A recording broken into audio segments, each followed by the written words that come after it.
Columb a murit crezând că a descoperit cu totul altceva. În 1492, Cristofor Columb pornește într-o călătorie care avea să schimbe lumea. Dar există un detaliu pe care aproape nimeni nu îl spune. Columb nu a crezut niciodată că a descoperit un continent nou. El era convins că a ajuns în Asia, în apropierea Indiei sau Chinei. Tot ce vedea acolo interpreta prin această idee.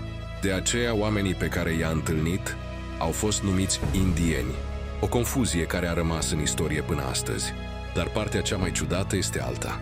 Chiar și după ce s-a întors în Europa, Columb a insistat că a ajuns în Asia. A refuzat ideea că descoperise ceva complet nou și a murit fără să știe adevărul, fără să înțeleagă că între Europa și Asia există un întreg continent necunoscut pentru lumea lui. Abia mai târziu, alți exploratori au realizat realitatea, dar atunci era deja prea târziu. Și rămâne o întrebare simplă: câte descoperiri din istorie au fost înțelese greșit, chiar de cei care le-au făcut?